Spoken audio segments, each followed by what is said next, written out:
Ayan guys, tayo po yung magluluto ng crunchy banana chips.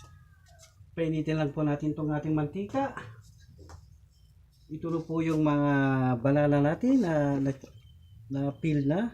Ito po yung gagawin nating banana chips. At ito rin po yung gagamitin nating pang peel ng banana chips. Gagawa po tayo ng pinaka-crunchy at pinaka-masarap na banana chips. Saka yung meron tayo ritong sugar na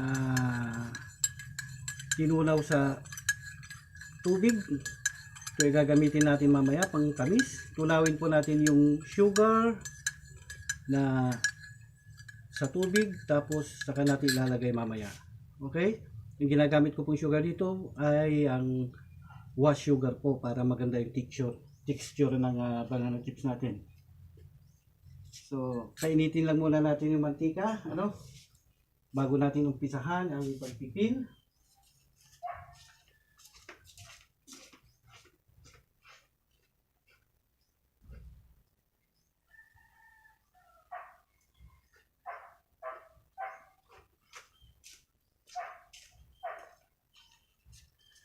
Tandaan po natin guys, ang gagamitin nating banana o saging ay yung medyo maniba lang po. Ano po? Yung medyo maniba lang, yung ganito po. Kasi pag maniba na po, yung malapit ng mahinog, ay hindi na po magandang gawing banana chips yun.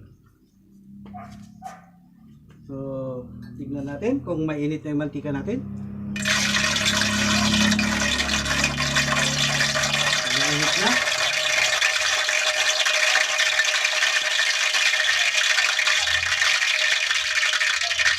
Umpisa na natin pagpipil, isa-isahin lang po natin para siya hindi magdikit-dikit, ganito lang. Pero kung gusto nyo namang dire-diretsong pwede lang i-fill nyo muna lahat. Pero ako ginagawa ko kasi isa-isa lang para hindi siya magdikit-dikit. Ano po?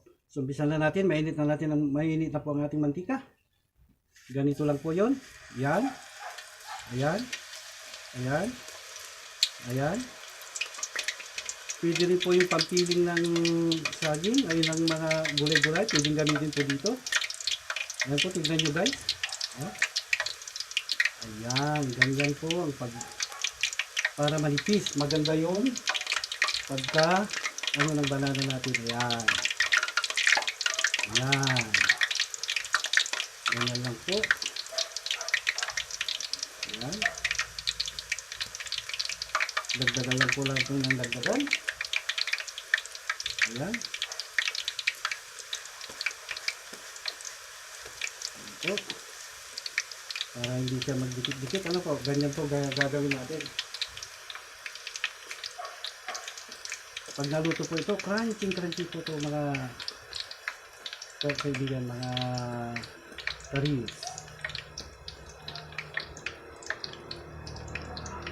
Ayan.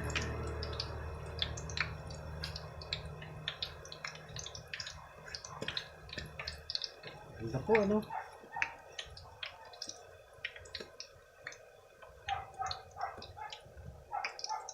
ganyan lang po. Gagawin natin. Ayan. Ayan po.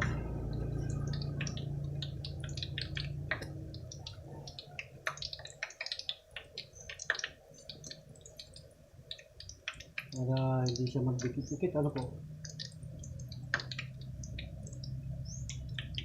Ayan.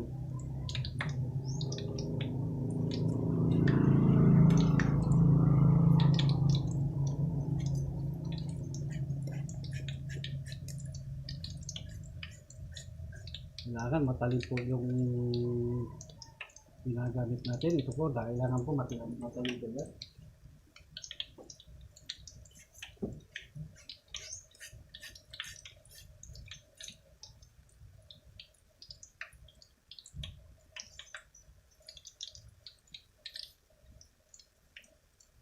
Po. Hintayin lang po natin mag-crunchy bago natin lagyan ng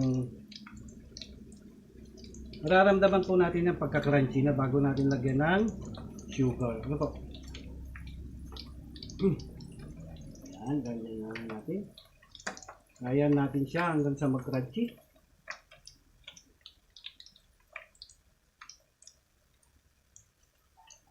Pagka ginaganyan po natin itong sandok, mararamdaman natin kung crunchy na siya. Yan, ganyan-ganyan lang po. Kailangan po mainit na yung mantika bago po natin ilagay yung saging.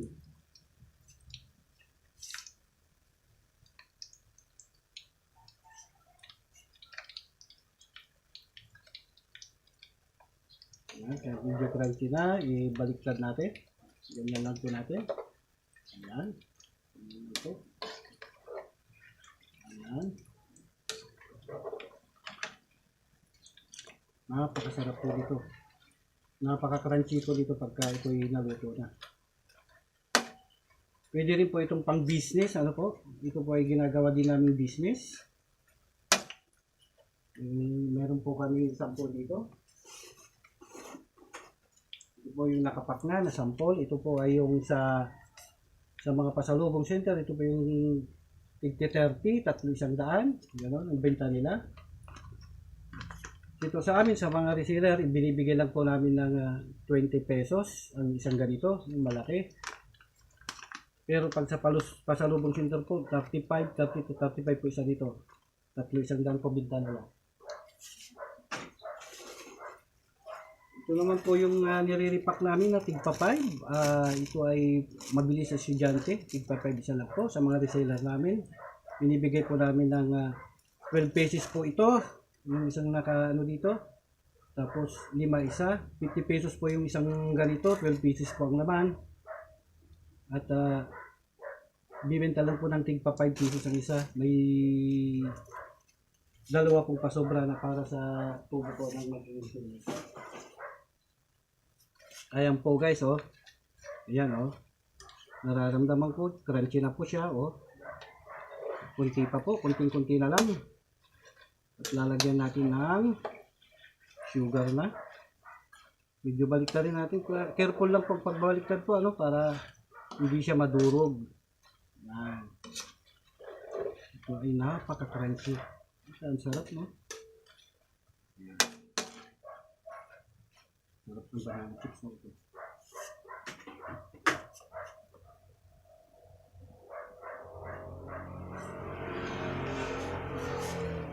Po guys,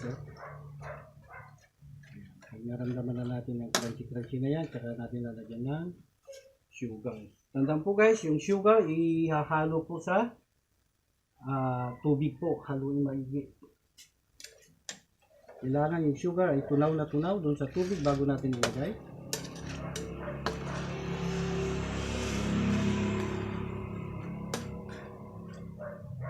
Yan po guys, kunti na lang.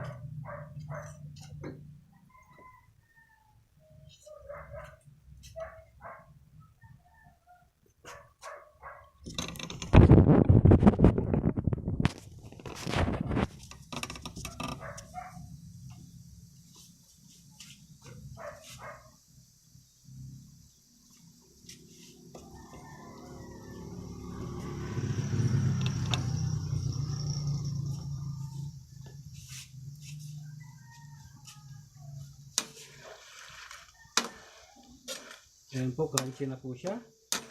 Ayan po, mararamdaman po natin yan. Ayan o, crunchy na po. Pwede na po natin ilagay yung sugar. Yung kinanaw natin na sugar kanina sa sugar, ano? Sa tubig. Ito po yun. Haluin maigi. Tapos ang paglalagay guys ay ganito lang, ano po? Ganito lang eh. Ayan. Ganyan lang po guys.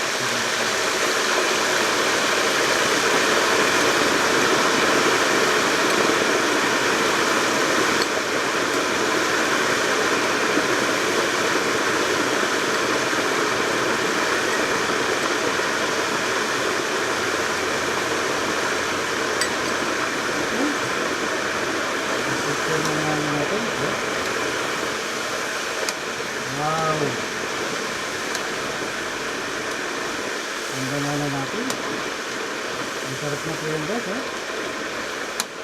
Pagkakot natin yan, oh.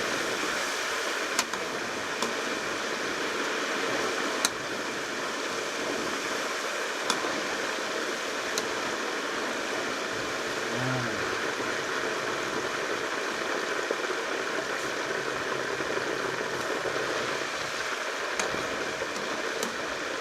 Pag wala na pong kumukulo dyan, saka natin tanggalin.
Yun guys, pwede na nating hanguin yung crunchy banana chips natin. Oh. Ganito lang yan. Ayun, oh.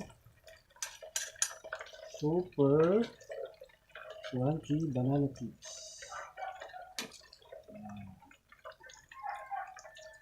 Alamigin muna natin ng konti bago natin natikman.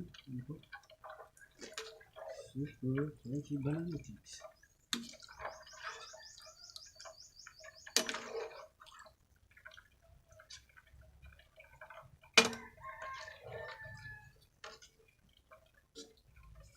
Oh. Yan po, kailangan pong mayroon tayong strainer. Ano po?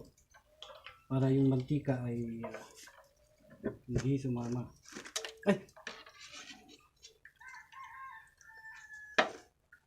Ito po guys ay crunchy na ito. Oh. Tignan niyo po. Oh. Ang ganda po ano. Ayan po, mainit pa po ito. So, medyo palamigin natin bago natin tikman. Ilagay muna natin dito. Ayan. Tingnan mo guys, oh. Napakasarap. Tingnan natin. Kung talagang crunchy nga. Oh. Ito po ang picture ng ating banana chips na talagang ito po ay crunchy guys. Tingnan natin. Oh. Yun. Sarap. Crunchy siya guys, oh. Pwedeng pagdigosyo. Napakasarap. Crunchy talaga siya. Ang sarap. Isa pa guys, oh. Ang sarap. So, ganun lamang po ang paggawa ng crunchy at masarap na banana chips. Ano po? Tips lang po, yung medyo maniba lang po ang gagamitin natin na banana para ito ay masarap. Wag po yung pahinog na at hindi na po yun masarap na gawing banana chips. Ano po? So, sa mga gustong magnegosyo, ito po ay tamang-tama sa inyo. Napakasarap at napakabili ito sa mga estudyante. Ang sinusuplayan po namin ay mga school, sa mga kantin ng school at gustong-gusto po ng estudyante ng mga ito. Kaya po sa mga gustong magnegosyo, para sa inyo po to. God bless you all at sana po may